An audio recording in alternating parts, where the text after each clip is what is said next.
Assalamualaikum warahmatullahi wabarakatuh. I hope that you all are good and you are in the good state of Iman and तकवा. So without wasting time हम आज की video का आगाज़ करते हैं.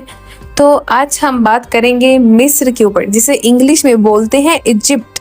Okay, तो जब हम मिस्र का नाम सुनते हैं तो फ़ौरन हमारे जहन में अहराम मिस्र, फ़िरौनों के मकबरे और दरियाए नील का अक्स उभरता है. लेकिन मिस्र की खूबसूरती सिर्फ इन बड़े शहरों या तारीख़ी अमारात में नहीं छुपी हुई, बल्कि असल मिस्र तो वहाँ बसता है जहाँ लोग मिट्टी से जुड़े हुए हैं, जहाँ खाने में सादगी है और जहाँ मोहब्बतें रवायतों में लिपटी हुई हैं.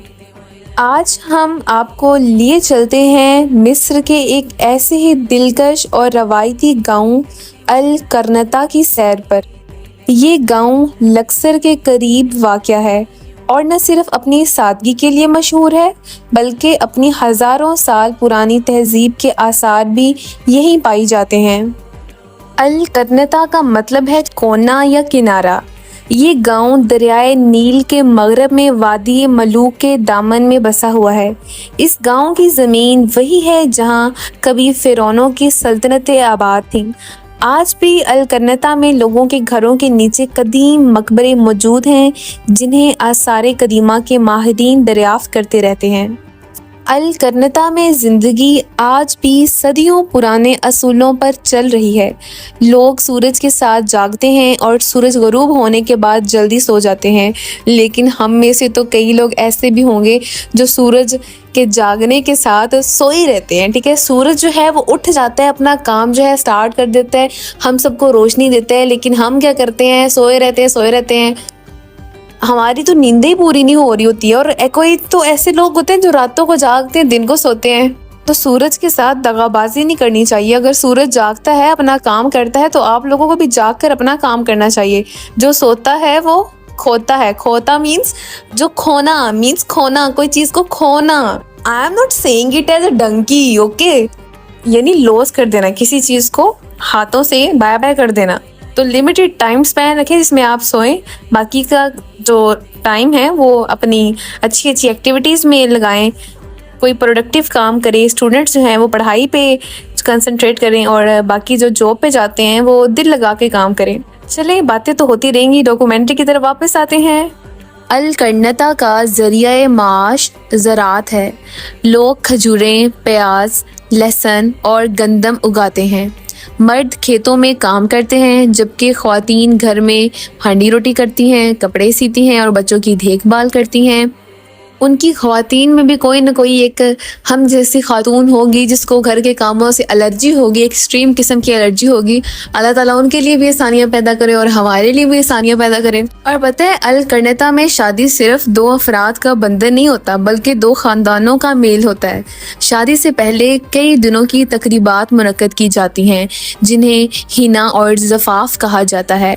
हिना की रात लड़की के हाथों पर मेहंदी लगाई जाती है और मकामी ख़वातीन रवायती गाने गाती हैं. अस्तग़फ़िरुल्लाह, गाने नहीं गाने चाहिए, मैं आपको पहले से बता रही हूँ. डॉक्यूमेंट्री का पार्ट है, बोल तो रही हूँ. वहाँ पे लोग गाने गाते हैं. इवन हमारे जहाँ पे हम रहते होंगे ना, वहाँ पे भी लोग जो हैं वो मौसीकी को प्रमोट करते हैं. लेकिन मैं आपको बता रही हूँ, मौसीकी जो है वो नहीं सुननी चाहिए. इस्लाम में सिर्फ डफ जो है इसको हलाल करार दिया है. ओके, तो बाइकआउट करना चाहिए गानों का जो कि फहाशी और बेहयाई को प्रमोट करते हैं. ओके, अल करनता में शादी के दिन दूल्हा ऊंट या घोड़े पर सवार होकर आता है और बाराती गांव भर में जुलूस की शक्ल में घूमते हैं. ओके, और शादी में खाने का खसूसी एहतमाम होता है.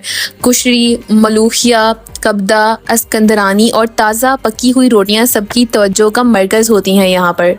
अल करनता के लोग अपने खाने से बेहद मोहब्बत करते हैं. अरे खाने से मोहब्बत कौन नहीं करता, हम भी तो बहुत मोहब्बत करते हैं. पिज़्ज़ा हो गया, शवारमा हो गया, बर्गर हो गया, है ना, ऐसे ही है ना. और पता है, अल करनता के जो नाश्ते होते हैं ना, उनमें ज़्यादातर फलाफल और रोटी और चाय शामिल होती है. और एक और जो है वो डिश है जिसे फोल या फूल जो भी है, यानी लोबिया का कोई पेस्ट टाइप होता है, ये भी शामिल होते हैं. ओके, और दोपहर के खाने में अमूमन चावल, सब्जियाँ, मछली या गोश्त होता है. ओके, लोग मिट्टी के चूल्हों पर खाना पकाते हैं, जो न सिर्फ जायका बढ़ाता है बल्कि सदियों पुरानी रवायत को भी जिंदा रखता है। यहाँ के मर्द जो हैं वो अमूमन गुलाबिया पहनते हैं, जो एक लंबा ढीला ढाला लिबास है। ख़वातीन रंग बिरंगे स्कार्फ और अबाया पहनती हैं। रवायती ढोल और मौसीकी आज भी जिंदा है यहाँ पर, जो हर त्यौहार में देखी जा सकती है।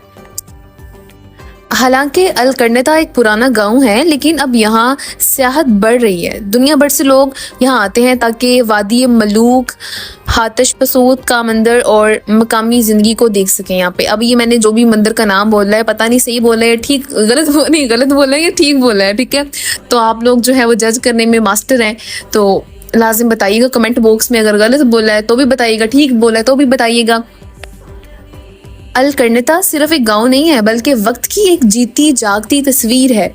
यहाँ की गलियां, लोगों की मुस्कुराहटें, शादियों के गीत और मिट्टी की खुशबू सब कुछ मिलकर एक ऐसी कहानी सुनाते हैं जो किताबों में नहीं सिर्फ दिलों में लिखी जाती है। आइए इन रवायतों को जिंदा रखें और इन गाँवों की खूबसूरती को दुनिया तक पहुँचाएं। मैं उम्मीद करती हूँ कि आपको आज की डॉक्यूमेंट्री पसंद आई होगी। पसंद आई है तो भी ठीक है, अगर नहीं पसंद आई तो भी ठीक है।